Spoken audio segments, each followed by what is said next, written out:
Darkcast Network, indie pods with a dark side.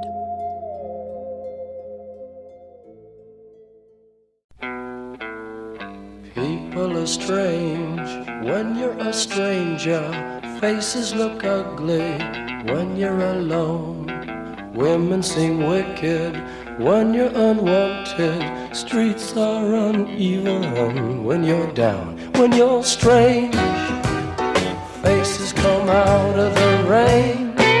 When you're strange, no one remembers your name. When you're strange.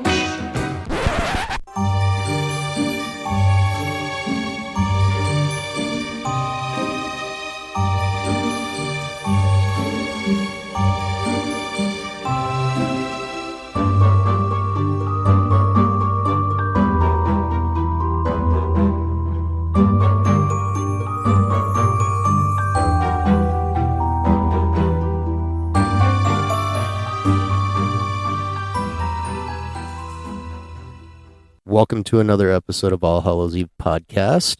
I am Jason. And I'm Kathi. How's it feel to be back behind a mic again? I love it. I'm not going to lie. I've missed it. Yeah, it's been a while, hasn't it? Yeah. A couple months. Yeah. Yeah. And I've really missed it. So Yeah. It's great to be up here in the attic. It's good to be in the attic again. No, it's just been a wild summer. So I've kind of... podcasters kind of get that thing where they hit a wall and they're like, I'm done. And that was me. And I just shut everything off. He does everything. Everything. I turned it all off. Twitter, Instagram, Facebook, podcast, all of it. I just, no more for a while.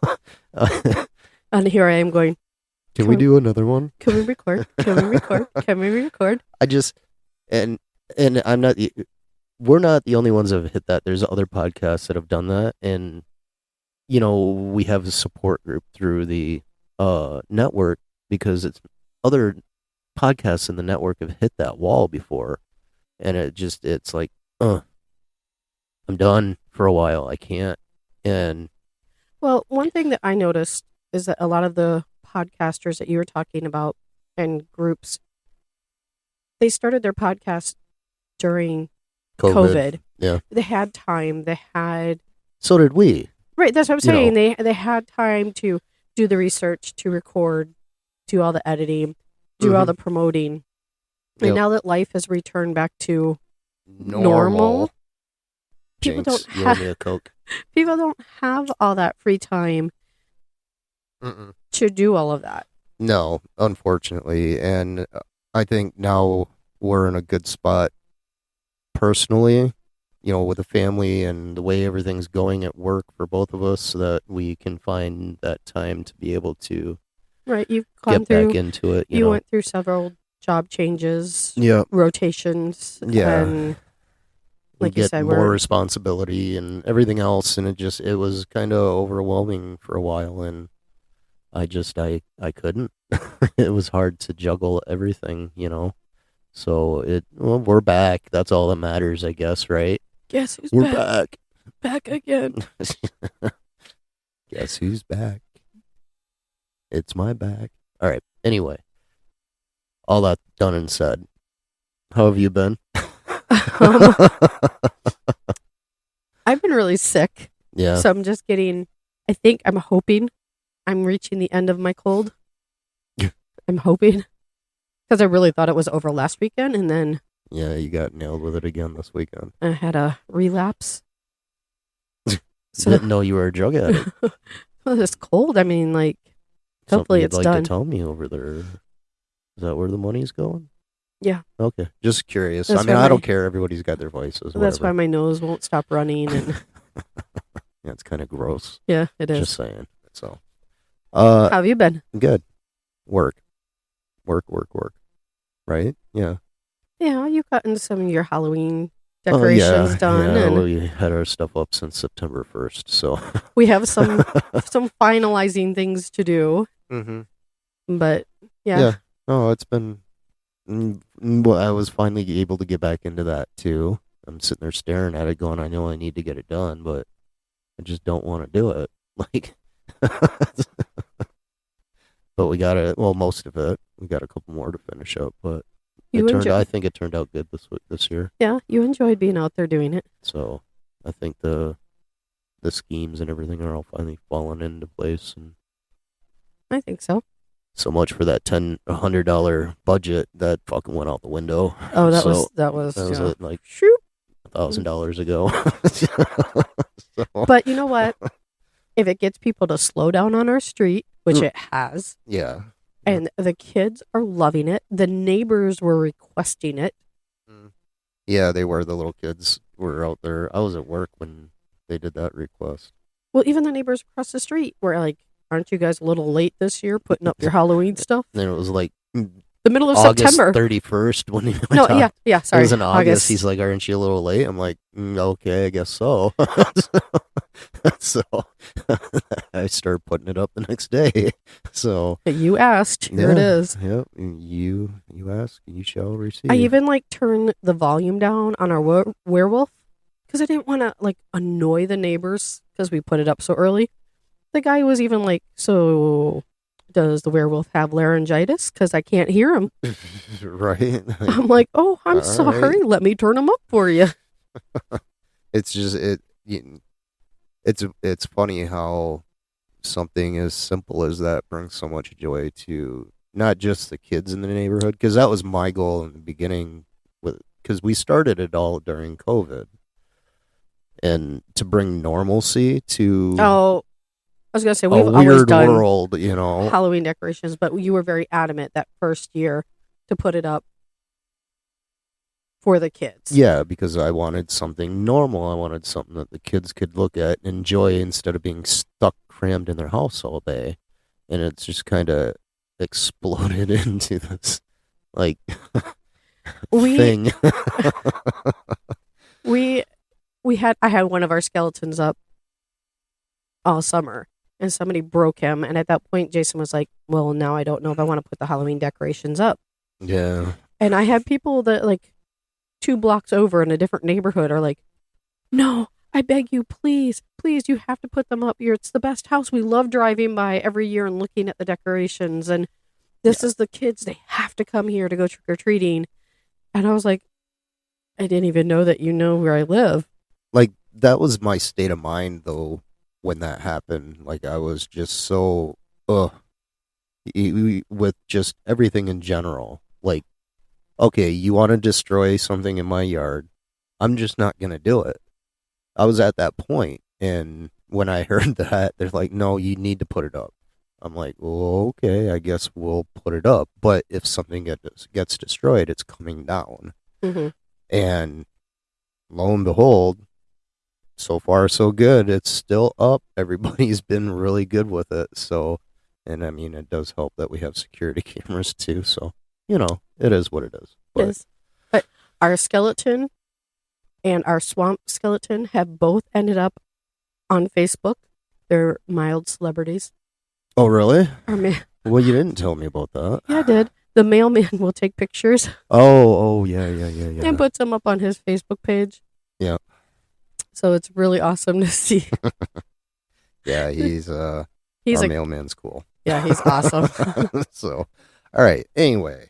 So, do you have any weird news, interesting news? This isn't weird. We're going to revisit your favorite person in the world, Taylor Schabusiness. Oh, my goodness. So, it's been a while since we've talked about Taylor girl over there. And I'm going to play this news clip, and it's going to explain all of it for everybody. Good evening. Thanks for joining us. No parole for convicted murderer Taylor Schabusiness. The Brown County judge deciding today she will never be released from prison. In July, 2 quick verdicts from a Brown County jury found the 25-year-old guilty and responsible for the murder and dismemberment of a man in Green Bay. Schabusiness is convicted of 3 felonies, including first-degree intentional homicide. 24-year-old Shadtherian's body was found in the basement of his mother's home in February of last year. His family was in court this afternoon, along with our Brittany Schmidt. She joins us live to tell us about today's sentencing. Brittany. Kimmy Bill, this case dragged on for a year and a half with many delays and disruptions, but today's sentencing gives Schabusiness life in prison without the chance of ever getting out. 25-year-old Taylor Schabusiness walked into sentencing Tuesday handcuffed and wearing what is called a spit hood. It wasn't removed, not even when the judge talked directly to her. So, Ms. Schabusiness, this is your opportunity to address me if there's anything on your mind you'd like to say before I pass sentence. No, there isn't. Brown County Judge Thomas Walsh did hear from Schabusiness's family. Her grandmother, tearful at times, asked the judge for parole for Schabusiness's young son's sake. I believe that she should have the opportunity to come back to society one time and be with her son. Schabusiness's dad, cousin, and defense attorney all in agreement. But this has never been about an eye for an eye. It's about fairness and justice. That my client should be punished, but she should also be given the opportunity to have a chance at the possibility of extended supervision or parole supervision sometime in the future after she gets help. Brown County Deputy District Attorney Caleb Saunders argues, what about the victim, Shad Therian's future? He says was callously and brutally taken from him. Shad was 24 when he passed. So all the things we hear the defendant wants to experience in life, she still has that opportunity in a confined setting. And simply put, Shad does not. Shad's uncle asked the judge for no mercy. And I'm not a praying man, but after Judge Walsh here sentences today, I will pray that you meet the same fate as your idealistic Jeffrey Dahmer. So have a good life, business. Judge Thomas Walsh considered the case in its entirety. He sentenced Schabusiness to life in prison without the possibility of parole. In this case, you seem to run out of superlatives when describing what happened in this case. You really do. The list of superlatives don't seem to measure up to what you see and what you hear about, and what we heard about in the trial. This crime offends human decency, it offends human dignity, and it offends the human community. It really does. Taylor Schabusiness's defense declined an on-camera interview, but he did say that he plans to file an appeal. Live in Brown County, Brittany Schmidt, Action 2 News. So that's what happened with Taylor Schabusiness, or as Shad's uncle would say, shit business. So,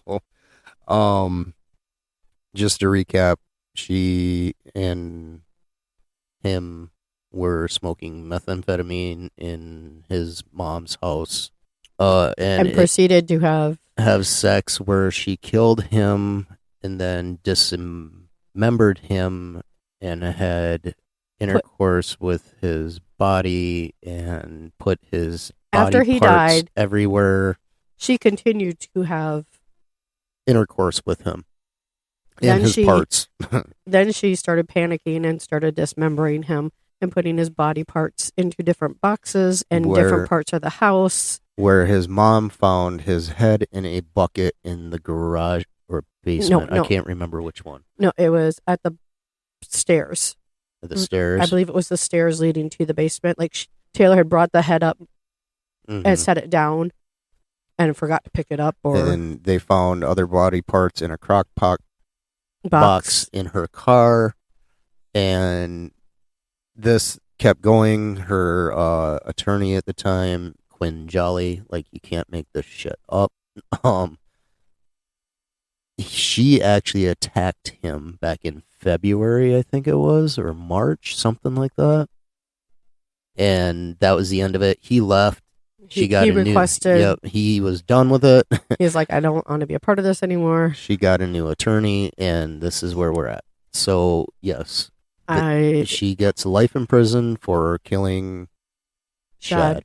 I agree with this. So do I, 100%. And she was wearing a spit hood. Okay, so when this popped up and I was looking at it, I had to go ask Jason, I'm like, is she wearing underwear on her head? Like, that's what it looks like to me. It's like somebody had pulled underwear over her head.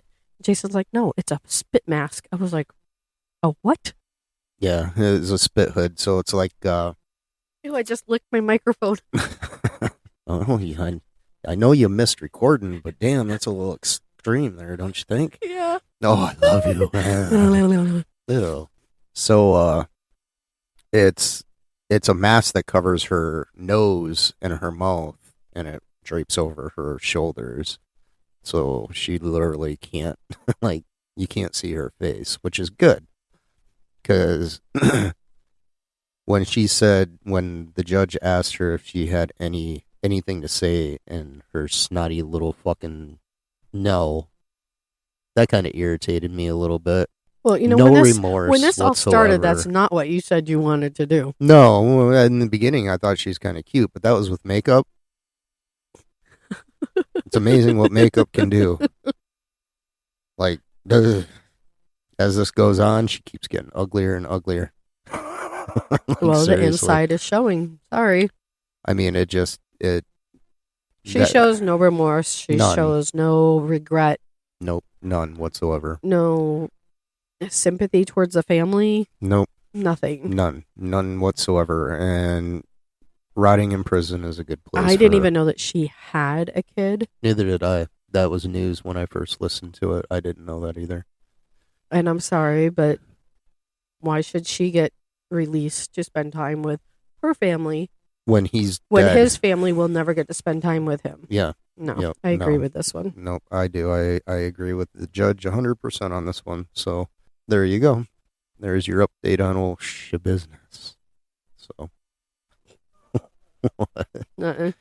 All right. Well, before we go to break, you want to fill them in on what we're I am what we're going gonna to talk cover? about the Myrtles Plantation down in Louisiana. All right. Well, we are going to head to break first, and we'll be right back. And we're back. Hello. Hello. So, what, Myrtles Plantation? Yes, in St. Francisville, Louisiana. Okay. Now, there's a lot of history at the beginning with different families taking over the property, but it's kind of important for the timeline. So, David Bradford was born in 1762. He was one of 5 children born to Irish immigrants. He became a successful businessman, attorney, and deputy attorney general for the county. He met and married Elizabeth Porter in 1785, and they started a family. As the family grew, David felt the need for a bigger home, so he built a grand home in the town of Washington, Pennsylvania. Many items were brought over from England. The craftsmanship was above and beyond. There was even a mahogany staircase for the home. The parlor was also The parlor was also David's office, but he didn't get to enjoy the fruits of his labor for long. So he built this grand home for his family, was very well established in the community, but he didn't get to enjoy it very long. Okay. David became involved in the Whiskey Rebellion. Have you ever heard of the Whiskey Rebellion? Yes, I have. I had not until... You never heard of that? No. So I what do you know about the Whiskey Rebellion? Just I that can't there was one? Yeah, I Okay. can't remember what it was about, but I have heard of it. Not only was Bradford involved, he was also one of the leaders. Okay. The Treasury Secretary, Alexander Hamilton, knew he needed to find a steady source of revenue for this new established government. It was about taxes. So he proposed, and Congress instituted in 1791, an excess tax on whiskey produced in the U.S. So this was his idea of how he could generate funds for the new government. Many farms at the time would distill their grains into liquor, which was easier to ship. Well, it's funny because they fought a war because of taxes called the Revolutionary War, and then they'd turn around and tax. Right. And the tax hit the smaller farms the hardest. Yeah. So David Bradford led a militia of men on a march to Pittsburgh to protest the tax. Mm-hmm. This upset President George Washington. He himself led troops to stop the rebellion. So we got this rebellion going on. Bradford is actually leading the the march, Washington is bringing in troops to stop the rebellion. By the time George Washington's men had arrived, because he only went so far and then he stopped and he sent the men on, the damage had already been done. A tax collector's house ended up being burned down. And Bradford at this point was also like, whoa, this was supposed to be a protest. What's the term? Not a quiet protest, but peaceful. Yes, protest. A peaceful protest. And so he wasn't really cool with the fact that someone's house was burned down. So by this time, the tax collector's house had been burnt down. A lot of the rebellions dispersed. But George Washington put a warrant out for Bradford because he was the one who led it. Yeah. David fled. He placed his wife and kids with family in Pittsburgh, and he went south. He resettled in Louisiana, where he bought 600 acres of land and began building a new home. It was originally named Laurel Grove. It was a modest 8-room home near Baton Rouge. An 8-room home is pretty big for back then. Yeah, well, I mean, modesty, I guess. I guess. In 1799, President John Adams pardoned Bradford for his role in the Whiskey Rebellion. Bradford returned to Pittsburgh to retrieve his wife and 5 kids. The family quickly took to Laurel Grove. Bradford would take in students that wanted to study law. One of those students was Clark Woodruff. Now, Clark his last name has a couple of different spellings. At one point, he actually changed the spelling, but I guess that really doesn't matter here. Clark Woodruff earned a law degree through the help of Bradford and even married his daughter, Sarah Matilda. They got married November 19, 1870. When Bradford passed in 1808, Clark took over managing Laurel Grove for his mother-in-law. He expanded the holdings and planted about 650 acres of indigo and cotton. Clark and Sarah Matilda had 3 children together: Cornelia Gale, James, and Maria Octavia. So 2 girls and a boy. Mm-hmm. In July of 1823, Sarah Matilda contracted yellow fever and died. Sadly, a year later, almost to the day, James, their only son, died from yellow fever. And then in September of the same year, Cornelia Gale also passed from it. So that's why families were so big back then. Unfortunately, was because of have a spare just in case. Yeah, pretty much. That's how they looked at it. That's why families, if you look at them, were so big because a lot of them passed away before. Yeah, a lot of these families, it doesn't sound like they made it very far. Clark continued to manage the farm for his mother-in-law, Elizabeth, until he was able to purchase until he was able to purchase it outright from her. Elizabeth was happy to see the property in good hands and lived out the rest of her days with her son-in-law and granddaughter. She passed in 1830. So basically, it's still in the family, so it's still owned by the family. After Elizabeth passed, Clark turned his attentions back to law, because during this time he was farming, but he went back to law. He and Mary Octavia moved away, leaving the plantation under management of a caretaker. On January 1st, 1834, Clark sold Laurel Grove to Ruffin Gray Sterling. Which is Ruffin Gray Sterling? Uh-huh. Is that a name? Yeah. Are you fucking kidding me? No. That sounds like a goddamn, so what are the property managers now? Ruffin Gray Sterling? No, this was his name. I was shit. like, wait, what? Okay, that's a hell of a name. Okay, I thought it was just me because I was like... Parents didn't like him too much, huh? Fuck. Sterling and his wife, Mary Catherine Cobb, owned plantations on both sides of the Mississippi. So they were very familiar to how to run a plantation. They were very well known throughout the communities in the area. They were hoity-toity, well-to-do families.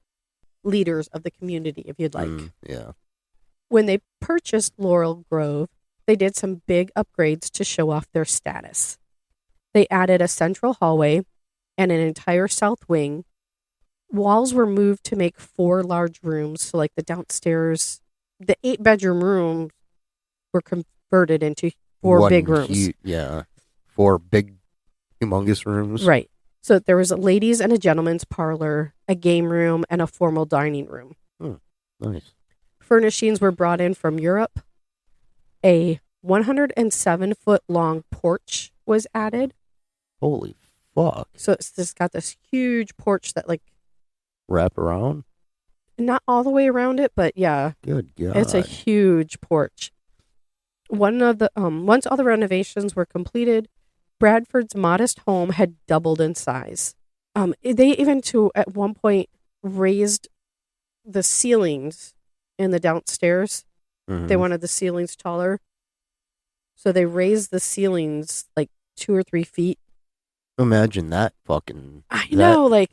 On take, like, to raise a ceiling is. Good God. They added a second floor.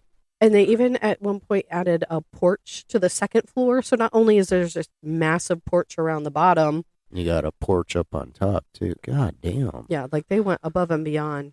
Along with the size change came the new name, the Myrtles. Only 4 years after the renovations, Ruffin Grace Sterling passed away from TB. Which was common back then. Very common. Yeah. Mary Cobb took over the running of all their properties. Other plantation owners claimed she ran her properties as well as any man could. Women back then were like. But it was rare that a woman would actually run a plantation. And she was running multiple plantations very successfully for quite some time. Good for her. The same year that Ruffin Sterling died, their oldest son, Lewis, passed away.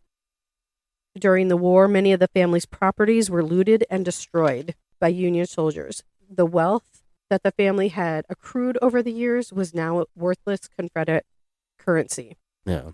This happened a lot more than I realized it did until we started doing this podcast. Yeah, a lot of them were Confederate sympathizers. So, like, once the war was over, everything was worthless. Was gone, yeah. Mary had invested heavily in sugar plantations that had been ravaged during the war. Ultimately, she lost all her property but the Myrtles. So she went from this huge... to nothing. Down to one plantation. Yeah. December 5th, 1865, Mary Cobb hired William Winter to act as her agent and attorney to help manage the lands. William Winters is her son-in-law. So it's staying in the family. As part of the deal, Mary gave William and Sarah the Myrtles to use as their home. So they were managing the property and they got to live there. Live there too. They didn't own it, but they got to live there. Times were rough and William Winter was unable to hold on to the Myrtles. December 1867, William was completely bankrupt and the Myrtles was sold by the U.S. Marshal on April 15th, 1868. Wow, that didn't take long. No. So from 1864, 65, 1865 to 1868, 3 years. She ultimately lost everything. Well, However, that was during Reconstruction. Like that was a rough time for them. So 2 years later, Sarah Winter bought back the property. Nobody really knows where she came up with the funding for this or how or where it even took place, but somehow she acquired this property back and things started looking up. William Winter even started, because they were outstanding in the community, like they opened their home where William was doing Sunday school classes in the parlor downstairs. During one lesson, Winter heard someone approaching the house on horseback. A stranger called out saying he had business with William. William went out onto the porch to see what this was about and was shot. Damn. Right, straight to the point. Very much so. The people inside rushed out to see what happened, but all they saw was a man on horseback galloping away. And nobody knew who he was. Nobody recognized his voice. Probably just somebody that he crossed in town or something. Local newspapers reported an E.S. Weber was to stand trial for Winter's murder, but nothing further was reported, documented. It just fell off the face of the earth. Pretty much. So nobody to this day knows what he died for, why. Yeah. Who this person was that attacked him, just out of the blue. Yeah. very much so. When Mary Sterling passed in 1880, that was his mother-in-law, Stephen Sterling, one of her sons, bought the property. He only kept it for 6 years. Some say he lost it in gambling, but most think it was just too far gone and it was costing too much financially to try to rebuild it. Yeah. So he just basically let it go. Yeah. The property transferred several times until Harrison Milton Williams purchased it. He moved his second wife and young son into the Myrtles. He had a reputation as a hard-working and industrious man, but a good man. They planted cotton in the fields and worked hard to keep it going. But again, tragedy struck. The Williams' first son, Harry, was out gathering stray livestock during a huge storm when he fell into the Mississippi and drowned. Oh, that sucks. Yeah, so it doesn't say that it was a hurricane, but it said that it was an extreme storm happening. Yeah. And hurricanes are prominent around there. Oh, yeah. Yeah. So I'm wondering if maybe that's what it was. Like, they didn't start recording hurricanes until... I don't know when they started recording them, but again, didn't say that it was a hurricane, but it just said it was a really bad storm and that he ended up drowning. Yeah. The Williams turned the Myrtles over to another son, Surrogate Minor Williams. Names are weird. By the 1950s, the land around the house had been divided up between the other Williams children. The house was sold to Marjorie Munson, and this was also about the time the ghost story started. So the 1950s? Yes. So the property has been... Yeah, it's switched hands quite a few times. But a lot of times it was within a family. And it stayed with families for long periods. Yeah. Yeah.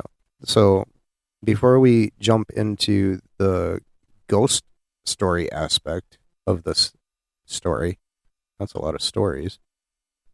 Let's take a break for a quick commercial. Second. Okay. All right, and we're back. Okay. So I'm going to tell you about Chloe, the murderous slave. Okay. Chloe was owned by Clark and Sarah Matilda. That was one of the original owners. Yes. Okay. And I meant to write up a timeline and I forgot. So I could see it easily. You're fine. Sarah had given birth to 2 daughters and was pregnant at the time when all these events started taking place. Supposedly, Clark took a fancy to Chloe and started an extramarital affair with her. That happened quite often. It did. But once he got bored with her, Chloe became uneasy. She was sure that Clark would now force her into the fields to work. Because at this time, Chloe was in the house. She was working. Yeah, if they were favored, they were more of the servant inside the house servants. Right. So she was a nanny / kitchen help. Yeah. From my understanding. But because now she's afraid that she's going to be forced to go out to the fields and work, she started eavesdropping on private conversations. Mm-hmm. One day she was caught, and as punishment, Clark ordered that one of her ears be chopped off to teach her a lesson and put her in her place. Oh, damn, that went south real quick and in a hurry. Holy shit. Like, not only is he no longer interested in you intimately, he's prone to chopping up body parts. Like, holy shit. Good God. After that day, Chloe always wore a green turban to cover her ugly scar. Now, this is where the story has a couple twists and turns depending on who's telling the story. Mm-hmm. The oldest daughter was turning 9, and they were having a small get-together. Basically, it's just families celebrating the birthday, and they do a birthday cake. Chloe put a small amount of allandir leaves. Mm-hmm. Basically, she boiled these leaves and made a little syrup out of it and added it to the birthday cake. And these leaves are very poisonous. Some say she did it so that the family would get sick and she could nurse them back to health. Oh, the hero syndrome? Yes. And then stay in the family's good graces and get to stay in the house and not be forced out to the field. Some say she just did it out of spite. Out of spite, just to kill them and be done with it because she didn't like the way she's being treated. Yeah. You could go either way with that one. Totally go either way with it. Sarah Matilda and the 2 girls had a piece of cake. Before the end of the day, all of them were very sick. Chloe very patiently attended to all their needs, showing how important she was to the family. Unfortunately, she had put too much of the mixture into the cake batter, and within hours, they were all dead. Yeah. The other slaves were afraid they would be punished along with Chloe, so they dragged her from her room and hanged her from a tree. Oh, so they did it themselves? The other slaves lynched her. Oh, geez. Because they were afraid they were going to get punished for what she had done. Yeah. Later, she was cut down from the tree, weighted with rocks, and thrown into the river. Oh, hot damn. Chloe is the most frequently encountered spirit of the Myrtles. She was even accidentally photographed by a past owner taking pictures of the property for insurance purposes. Okay. The blurry photograph the blurry photograph is sold at the Myrtles to this day. Oh, really? Yeah. Oh, all right. So there's a picture, and I will send it to you to add in, where it looks like she's standing between two buildings. Mm-hmm. It looks like a slender person with a turban on their head, if you're looking closely. Okay. Yeah, I got to see that picture. She's often seen in her green turban wandering around at night. Some say they have been startled awake and see her face peering at them from the side of the bed. So, like, she just stands there and stares at people while they're sleeping.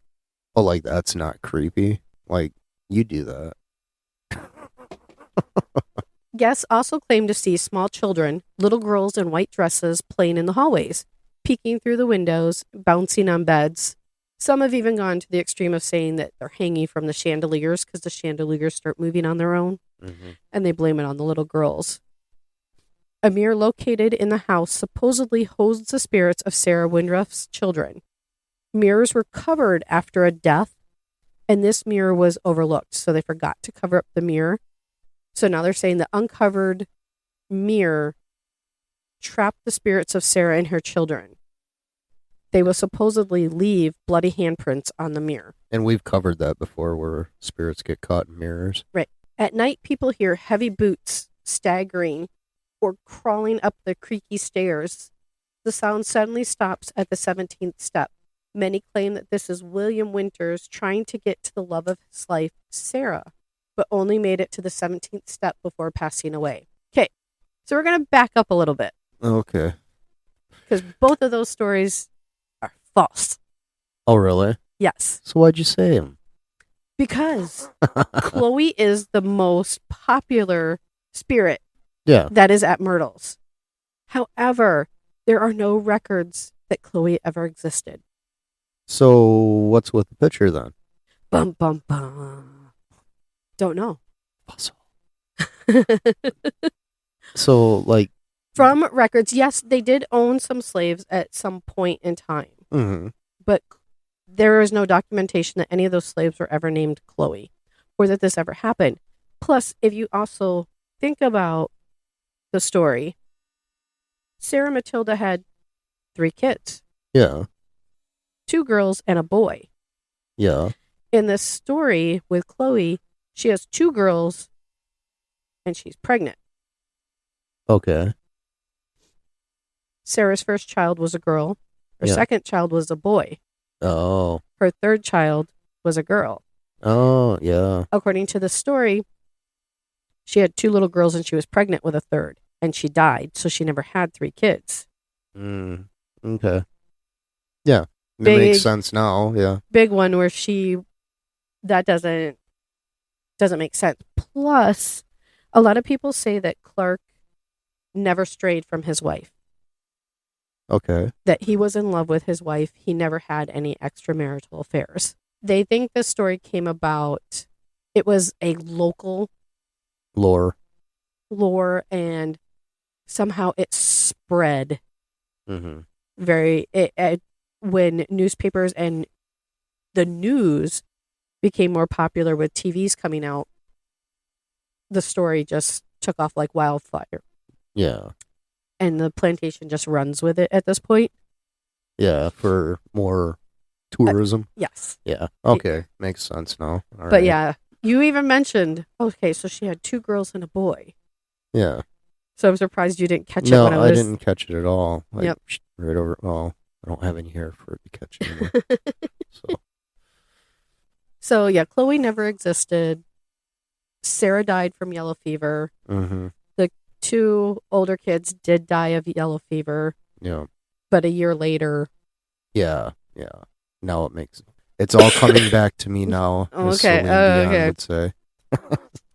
Now, the whole thing with the stairs, when, I think his name was William, when he was shot, he died on the porch. Yeah. He never made it into the house. Yep. Yeah. Now that I think about it, it's like, wait a minute. Yeah. No, he died on the porch. You didn't say anything about going in Him the house. going inside and trying to get to his love of his life. Yeah. He died out on the porch instantly. Uh-huh. So again, it was another story that just blew up. Has grown over time. Yeah. Now, there's not to say that maybe he does haunt the place, but that's not where he died. Yeah. And that's where the story makes it sound like that's where he died. And that's not where he died. That's not what happened at all. There was a young girl who did die there of unknown causes in 1867. A voodoo priestess did attempt to heal her with magic rituals, but failed. She has been spotted in the room where she passed. Guests claim to have woken up to the young girl practicing voodoo on them. That's reassuring. Mm-hmm. To me, that's a little bit creepier than the whole thing with Chloe. Yeah. Fuck that. I couldn't find a name for her or what happened with her. Since we've been doing the podcast, we found that they didn't really keep good records anyway. Right. So during 1992, it was a bed and breakfast with a restaurant, and it was owned by a Mr. and Mrs. Moss. Tita Moss. It doesn't sound like lived at the property, but she would go in and do the day-to-day business tasks that need to be done. Yeah. She had a ghost call out to her using her name, but in her husband's voice. Tita Moss's husband wasn't on the property at the time. He was out of town. But she could hear his voice call. And I've heard this before, where ghosts will call out to you in a familiar voice. The next week, she heard her name being called out again, but by a voice of a childhood friend. So she started reaching out to other people and be like, okay, what's going on? She was informed that these ghosts are using familiar voices to Tita so that they're less scary. More welcoming. Yes. Mm-hmm. Yep. One day while she was typing up the menu for the restaurant, she heard, "Check your baby." She disregarded it at first as being just, new mom, tired, whatever. Exhaustion. Yep. And she kept doing what she was doing, but she heard it again. And at this point, she's like, okay, something's not right. Morgan, her 10-month-old son, was supposed to be napping in care of a nanny. Tita went to check on him, but he wasn't sleeping in the antique bed with the iron railings where she had left him. She starts running through the house, searching for him, calling out, not getting any response or anything. Couldn't find him anywhere. She went out the front door and saw Morgan toddling towards the edge of the pond. Oh, shit. She screamed his name, ran to grab him, and then felt a warm, oversized blanket being draped over the both of them. She heard a voice say, "You need not worry. Your family will never be harmed here." That's not creepy. I mean, it's a good thing, but that's not creepy. From that moment on, she felt the ghosts at the plantation were angels there to protect them. Yeah, I mean, when you hear it that way, you know what I mean? It makes sense. Yeah. One of the directors of tourism for the Myrtles, her name was Hester. She worked there for over 30 years, and one of her first encounters with a ghost, she was out selling tickets, and she saw this husband and wife coming up to buy tickets to enter the place, and she saw a little girl following up behind them. Well, the husband came up and he asked to buy tickets for himself and his wife. And Hester asked him, "Well, what about your daughter?" And he kind of looked at her with this look like, "Who are you?" Well, he kind of, his smile turned into a frown, and he kind of had this look like, oh, from a family who's been struggling to have kids and realizing that they probably will never have kids. That's the impression she got. She didn't say anything when the woman walked up. She sold the husband the 2 tickets. They went about their way. Well, Hester went out to find the little girl because she wanted to tell the little girl how pretty she was in her long blonde pigtails and her pretty antique white dress. She walked out onto the porch, and there was nobody out there. So she was walking to another door to enter through another door. And as she reached for the handles, she suddenly heard a little girl giggling from the other end of the porch where she had just been. And the little girl goes, "Well, hello there." Why, hello, Clarice. Jesus fuck. Hester said that the little girl was playing a game. That's a little creepy of a game. Hello there.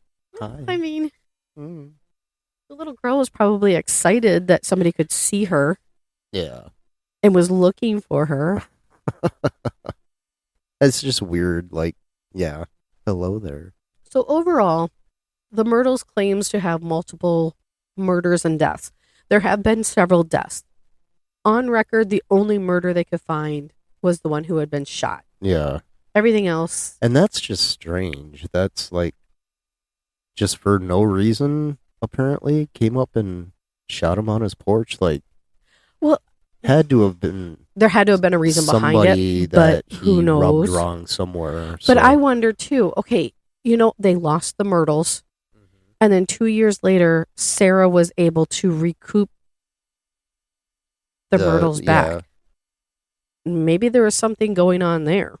Somebody that maybe wanted the plantation, or made some they bought it out from under them, or Sarah made some type of deal with them.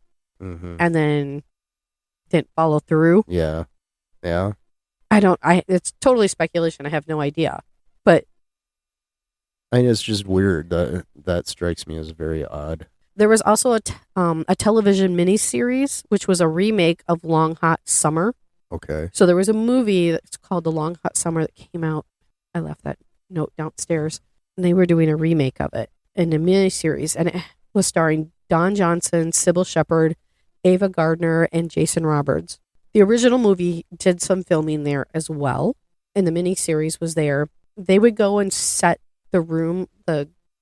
Remember downstairs it had the pool room, the game room, and the main dining room, and they would set the room for their next scene coming up, and they would leave for lunch or dinner, and they would come back, and everything would be back in its original place. We've heard that a lot in these stories. Like, they don't like it moved out of their prim and proper places. Like... Right, so they just go back in and rearrange everything. Yeah. And this happened more than once. Huh. And some of them even claim to have seen some of the furniture being moved back to its original place on its own. Yeah. I didn't see a lot of documentation on that, but... Huh. We've heard that a lot, though. Yeah, that goes to wait a minute. Nope. I am a creature of habit. And you can't be rearranging my stuff like this. And I'm going to trip over it. So by the time they were done, it took a while to get those shots that they were trying to get. But by the time they were done, they were ready to leave the plantation. They wanted nothing more of it. I want to see the miniseries. Why? You want to see if there's a ghost in it? No, I just want to see it. Now you get my interest peaked. So. Oh, well. Oh. Those are the things that I found about the Myrtles Plantation. It's funny because we were at Walgreens shopping and I bought this magazine and it's about haunted places and this, that, and the other, and this was the very first story in the magazine. I had already started working on this one, doing the research for this one, and Jason bought the magazine 4 days ago. Yeah, something like that. Yeah. And today he finally picked it up and opened it, and the very first thing he saw on there, he started reading the little clip about the picture. The murderous rampage of Chloe or something like that. And I was like, are you talking about the Myrtles? And he's like, I don't know. And I snatched the Put magazine. It down. I said, that's what I'm doing research on. Ironic, isn't it? Yeah. Don't you think? But yes, I do think that the Myrtles is haunted. I don't think necessarily it's by Chloe. By who they say it is. Right. Yeah. I think they have attached some very interesting stories to what happens in the plantation. Yeah. Which is a running bed and breakfast restaurant. And a lot of places do that. They just kind of attach stories to it so it brings more tourism or more business, Not necessarily it's what happened, but... They do say that it is haunted by some kids, which is very well. Yeah, it could be. They did die there from yellow fever. Mm-hmm. So this is what they know. This is where they're happy. So maybe they did stay on. Yeah.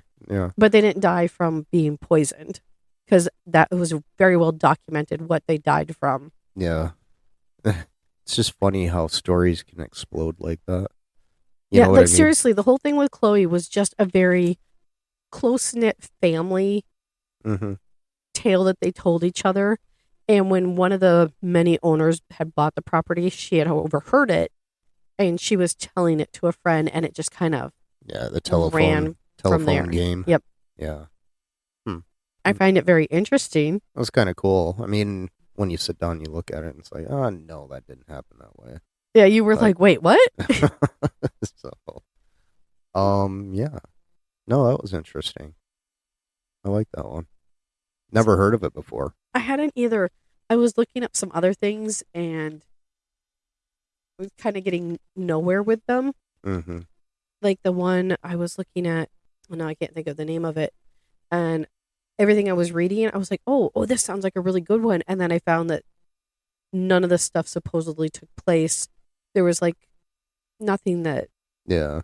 And I was like, oh, this just really is. Well, isn't that the whole point in a good ghost story? Is it really never took place and it's there to scare people? I guess so, but I think the plantation could have some ghosts. I think there is the possibility of hauntings taking place. Well, yeah, I mean, things moving around on their own and being relocated.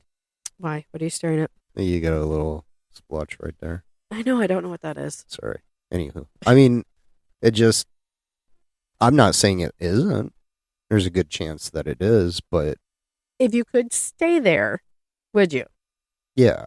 I've always wanted to stay on a plantation anyway. So that sounds like they have six rooms in the main building of the plantation, and then there are cabins on the outside. You said it's a running bed and breakfast now? Yeah. Huh. That's something when kids grow up, something we could do. Get in our RV and drive. We can go visit haunted places throughout America. Sell the house and go. Oh, okay. I'm We starting got to get 20 on board. years. I'm starting to get on board with this. What, the whole living out of an RV thing? Yeah.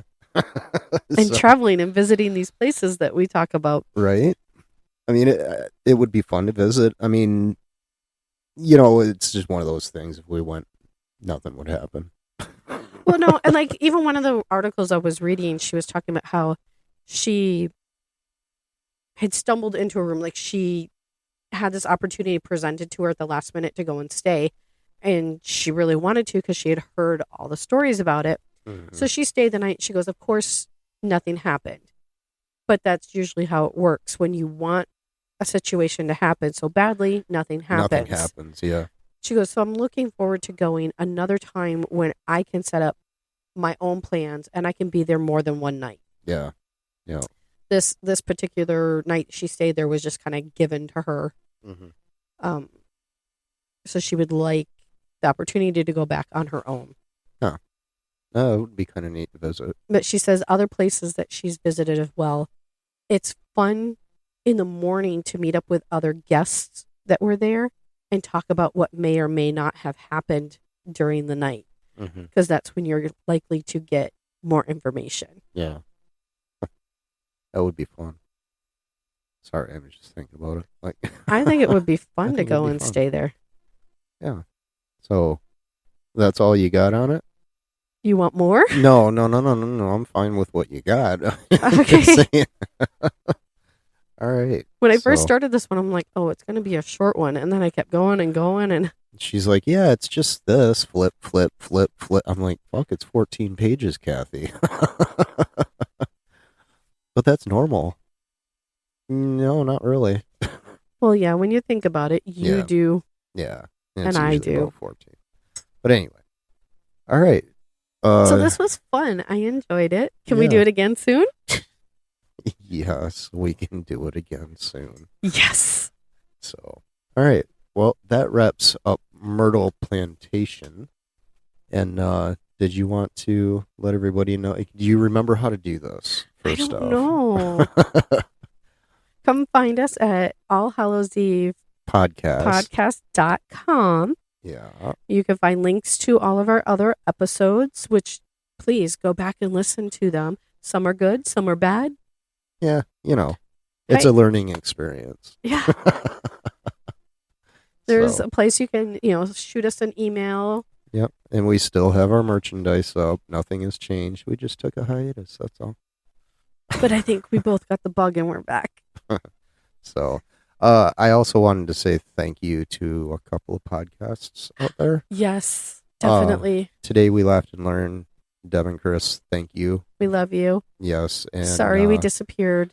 Sorry I didn't reach out as soon as I should have, but we will be doing that collaboration shortly with you guys.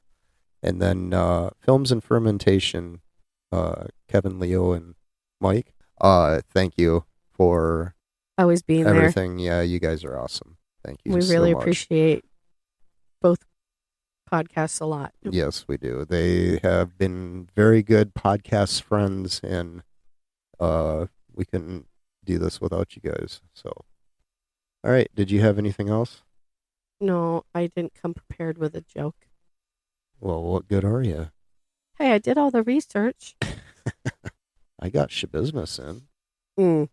I bet you did. Oh, I bet I did too. All right. Have a good one, everybody. Stay spooky, my friends.